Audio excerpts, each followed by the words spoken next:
হইছে ভাই? हमको मारो, हमको जिंदा मत छोड़ो सालो। हम कोई मंदिर का घंटा है कि कोई भी आके बजा जाता है। জান্নাত একটা মেকআপের জন্য দেখুন কিভাবে কান্না করতে আছে। বিশেষ করে মেয়েদের লক্ষণ এটা, যদি কিছু যদি না পায় তাহলে এইরকমই করে। দেখুন কি হইছে ভাই?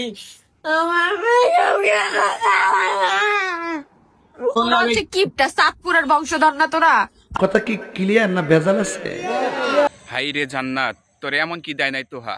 তোরে তো ভাইরাল লোক এটা দিছে, কিসের জন্য কিপটা বলতেছস? আচ্ছা তুমি আমার বলো, তুমি চাইলে এমন জিনিসটা আমি করতে পারবো, তুমি জাস্ট একবার মুখ দিয়ে বের করো। আরে দিছস কি? কিছু দিছস?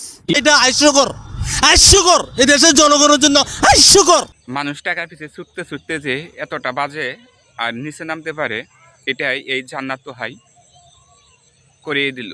দেখুন একটি ভিডিও ভাইরাল হওয়ার পরপরই কিন্তু জান্নাত তোহা দেখুন কি অভিনয় শুরু করে দিয়েছে, যা থেকে প্রচুর পরিমাণে ভিউ হচ্ছে, এই ভিউ থেকে ইনকাম হচ্ছে।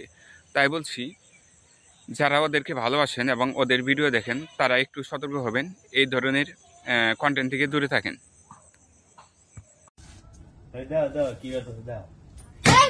সমস্যা কি আপনার?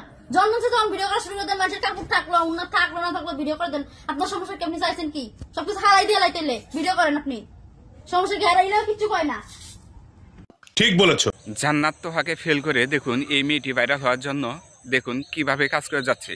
তিনি কিন্তু গার্মেন্টসের জব করেন, গার্মেন্টসের জব করার পাশাপাশি দেখুন কিভাবে ভাইরাল হওয়ার ইচ্ছা যাচ্ছে তার।